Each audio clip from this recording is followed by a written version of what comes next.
Les amis, bienvenue, j'espère que vous allez tous très bien, que vous passez un très bon week-end. Très content de vous retrouver pour cette nouvelle vidéo. Man City remporte la FA Cup. C'était un derby de Manchester à Wembley, il vient de s'achever.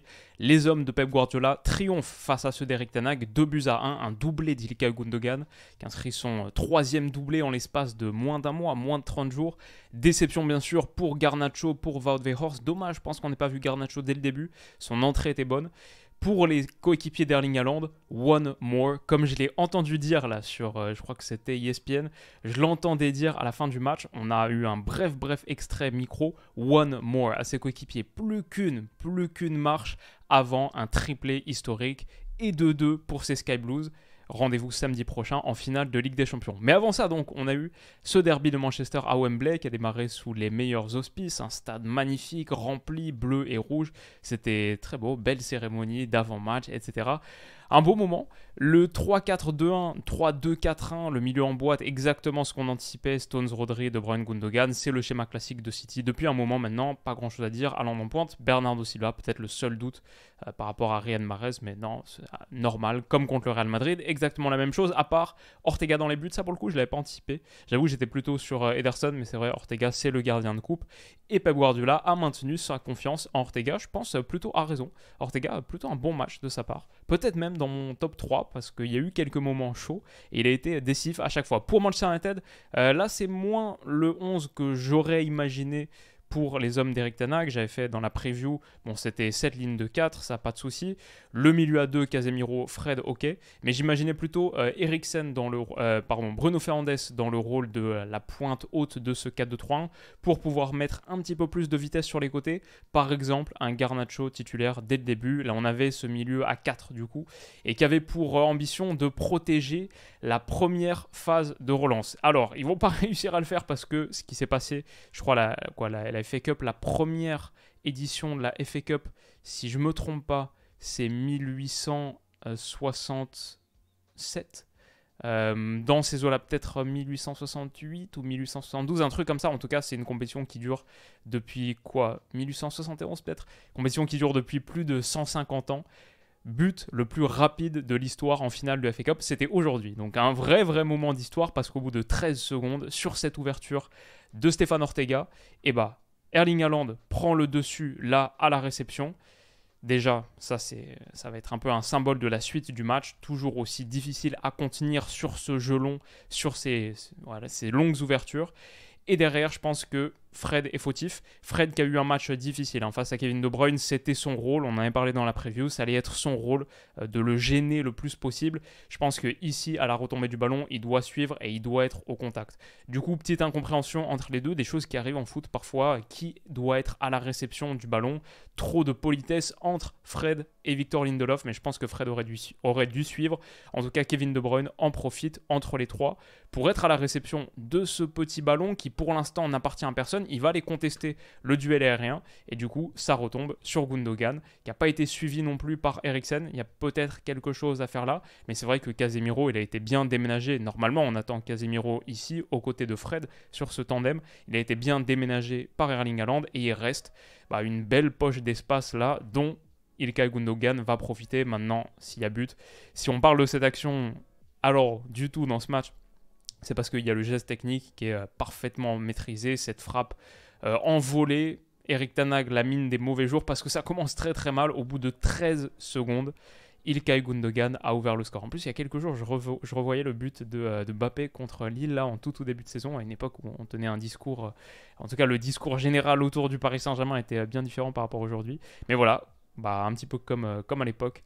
Au stade de Lille, un but extrêmement rapide marqué par Ilkay Gundogan. Ça fait 1-0.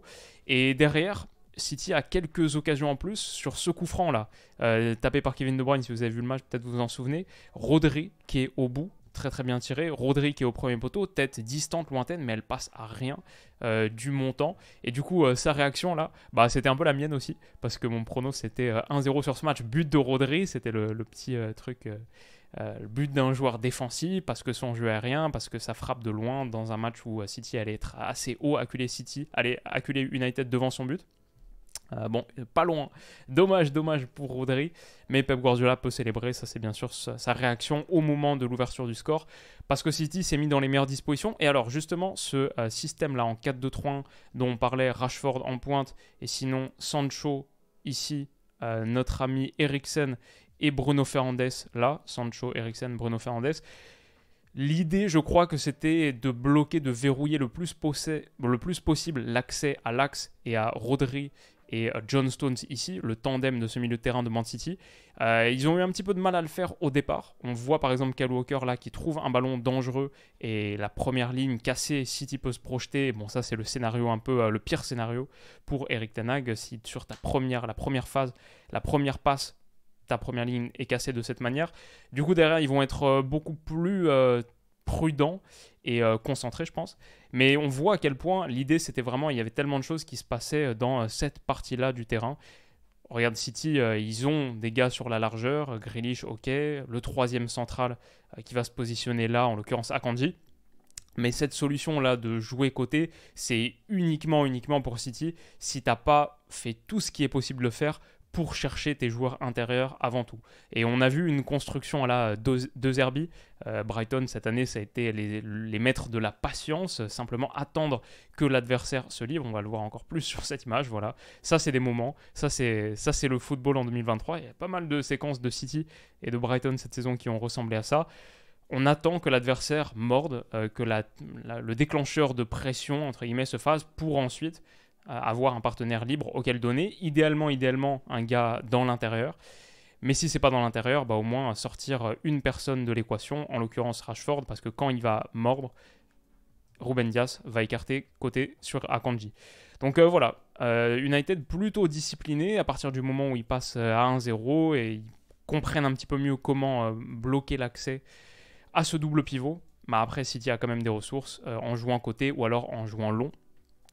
Ortega ici sur Erling Haaland, quand la pression a du mal à être battue, quand tu as plus de difficultés à passer par ton axe, il y avait peu d'utilisation de la largeur, bah voilà, Erling Haaland, hop, qui réussit à résister à Varane, qui gratte une faute là, son jeu en appui, en remise ou simplement dos au but pour protéger, pour faire avancer le bloc, l'équipe. Il a été précieux, encore une fois. Ça fait partie des nombreuses armes dont dispose Man City.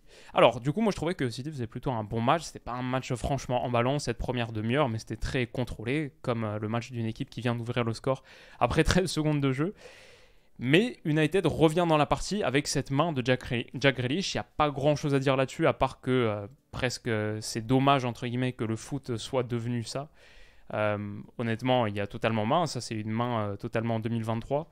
Mais sur une action très très anodine, City encaisse un penalty. United égalise en n'ayant pas montré grand-chose sur la première demi-heure, en souffrant un peu. Ils vont rebondir du coup dans la foulée. Mentalement, ça va être un petit peu mieux à un partout.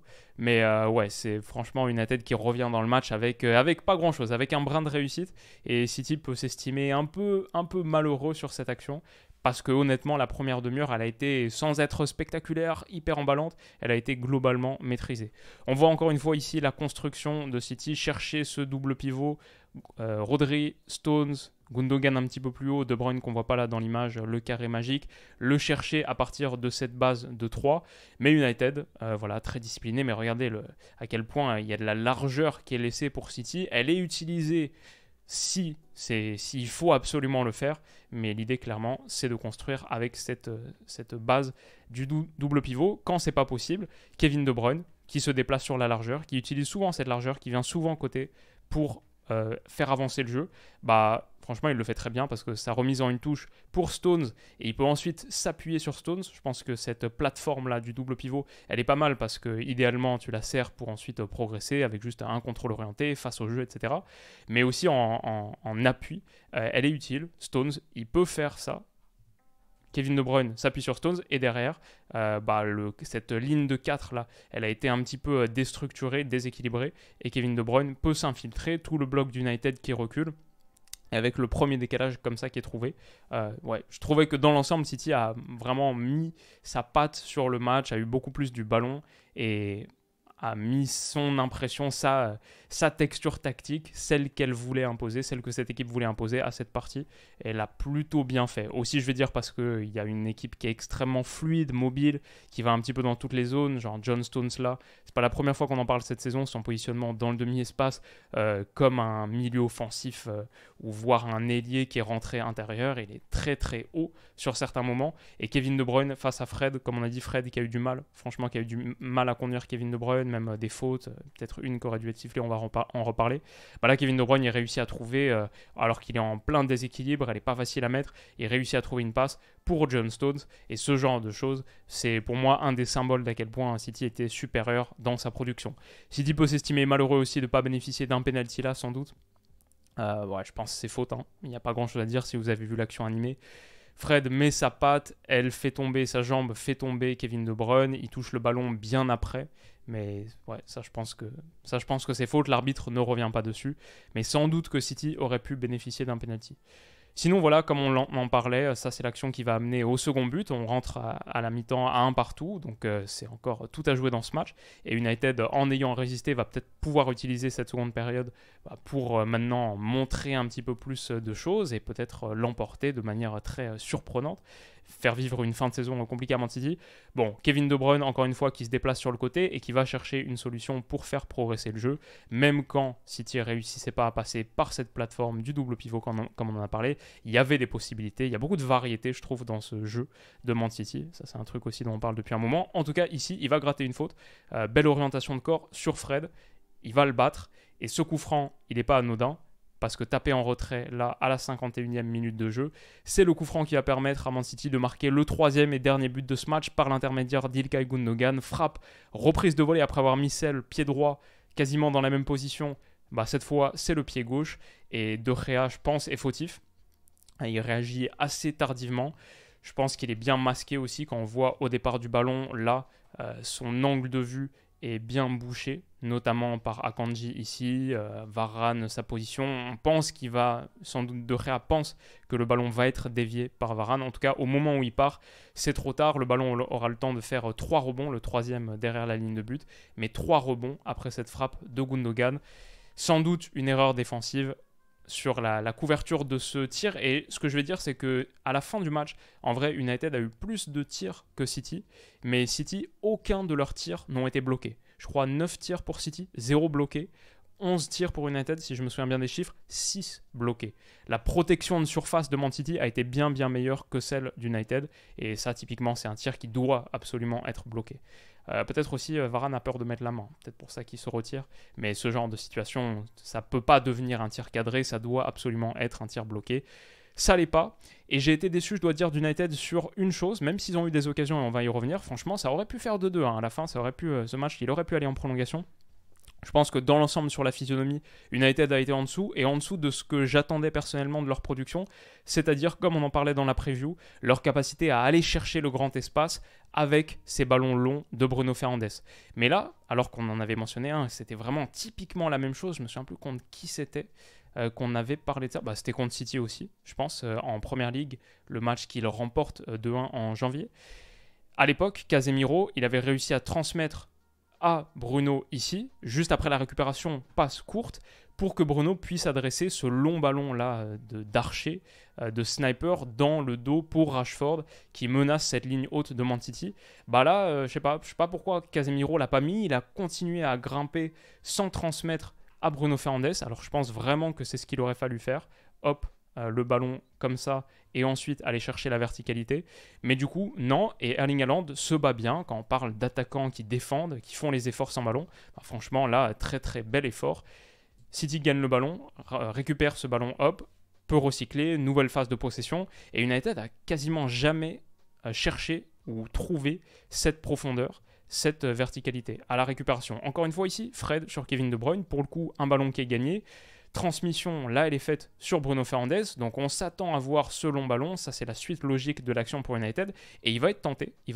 Donc, pas forcément pour Rashford, mais pour Sancho, là aussi, qui a de la vitesse. C'est possible d'aller mettre ce ballon. Sauf que derrière, le geste technique est pas bon. Il rate totalement. Son arc, là, a été mal aligné. Sa flèche est mal partie. Et la passe va en touche. Donc c'est dommage parce que United n'a pas, pour moi, tiré profit de ce qui était sa force numéro 1, le truc que j'espérais les voir faire sur ce match. Et puis après, comme on a dit, City, ils ont cette polyvalence, cette flexibilité, cette fluidité. Gundogan qui trouve un relais extérieur, Rodri qui peut se décaler, qui peut aller chercher un petit peu plus de largeur là quand c'est bloqué à l'intérieur du jeu. Ça fait un appui pour Gundogan qui va être trouvé hop en 1-2, 1 puis 2. Gundogan, bon contrôle orienté, on ne le voit pas trop sur cette image, mais dans l'ensemble, les actions de City, je pense qu'elles se distinguent par la qualité technique sur le contrôle, c'est toujours dans le sens du jeu, c'est très bien amené. Et ensuite, typiquement comme là après ce ballon axial, City n'hésite pas à utiliser l'axe quand c'est possible, avec des joueurs très intelligents qui voient des angles de passe que peut-être d'autres moins. Genre là, pour moi, l'action classique, si je voyais un match de mon équipe, je pense que ça se casserait pas la tête, ça irait chercher tout de suite, écarté sur le latéral, tu passes du côté à l'autre, une action un peu normale. Mais non, Gundogan, il trouve un relais intérieur bien vu, et ensuite, la prise de balle de Kevin De Bruyne, elle est excellente. En un contrôle, il réussit à casser la course de Fred, à se le mettre derrière lui, hop, protection, et derrière, il peut se l'amener. En plus, avec l'appel d'Erling Haaland, qui occupe un défenseur, en l'occurrence Lindelof, ça devient un petit peu la panique pour Man United ici. Kevin De Bruyne attaque, dommage que sa frappe pied gauche est un petit peu topée. Mais ça faisait partie des actions bien réussies par City qui montraient à quel point c'était une équipe supérieure avec ballon. Dommage, l'entrée de Garnacho, elle est peut-être un peu tardive parce qu'avec son apparition, United a eu des moments de danger, comme ici, 10 minutes plus tard. Cette frappe-là, sur un moment un petit peu de solitude et de manque de tranquillité de la défense de City, hop, cette frappe tout proche d'aller chercher le petit filet de Stéphane Ortega. Voilà, ça c'était une possibilité, comme celle-ci, dans le temps additionnel, vous vous en souvenez peut-être. Cafouillage, faut dire là, on a parlé de la protection de surface de City qui était meilleure que celle d'United, mais Akanji et il me semble, je sais pas, Grealish peut-être, fautif en tout cas sur ce centre, qui réussit à trouver Weghorst ou McTominay. Varane est tout proche d'aller planter ce but, mais Ortega, faut dire, très bonne sortie, honnêtement, excellente sortie. Derrière, c'est le cafouillage, ça tape la barre, ça revient, Ortega doit mettre la claquette pour le sortir en corner. C'était la dernière grosse occasion de ce match. Mais voilà, dans l'ensemble, j'ai trouvé City supérieur, notamment avec leur possibilité, comme on le voit ici, long ballon d'Ortega, d'aller trouver ces longs relais. Erling Haaland, non seulement il est présent ici, dos au but, et il a une possibilité pour mettre en retrait, pour un Kevin De Bruyne qui va arriver lancé, comme on a vu le faire contre le Bayern, le Real Madrid, etc. Mais aussi là, pour le coup, il rate son contrôle. C'est pas grave, il a tellement de bagages physiques que derrière, il peut battre Varane à la course. Le mettre en grande difficulté ici. Il va gagner ce ballon, ça revient sur Gundogan qui écarte sur Grealish. Et derrière, au bout d'ailleurs de c'est la deuxième fois du match, la première sur 2, que Grealish met ce petit ballon fouetté comme ça, extérieur du pied, magnifique. Et derrière, il va y avoir une très grosse occasion pour Erling Haaland qui aurait pu marquer son but sur ce match. Ça aurait pu passer à 3-1. Ça aurait pu passer à 3-1 aussi parce que derrière, Gundogan marque son triplé. Il est refusé à la fin pour hors-jeu. Mais voilà, je pense que dans l'ensemble, City a eu les meilleurs moments, la plus grande maîtrise. Et que c'est un deuxième titre cette saison pour eux qui est mérité parce qu'ils ont été plus réguliers et un petit peu malchanceux aussi sur ce penalty. United, je m'attendais à les voir plus. Je suis un peu déçu de leur production dans l'ensemble. Ils ont tenu, ils n'étaient pas loin de revenir à la fin. Mais je pense que le vainqueur est globalement mérité. C'était pas un match parfait, c'était même pas un grand match honnêtement de City.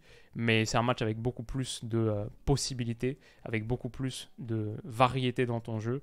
Et ouais, la meilleure équipe de football l'a emporté. One more, comme le dit Erling Haaland. Plus qu'un, aller chercher plus qu'un match avant de partir en vacances. Le plus important de tous. Rendez-vous la semaine prochaine, samedi prochain, pour en parler, pour l'analyser. Ça va être un grand moment. Les amis, prenez soin de vous, passez un excellent week-end, un bon dimanche demain, et on se dit à bientôt. Bisous.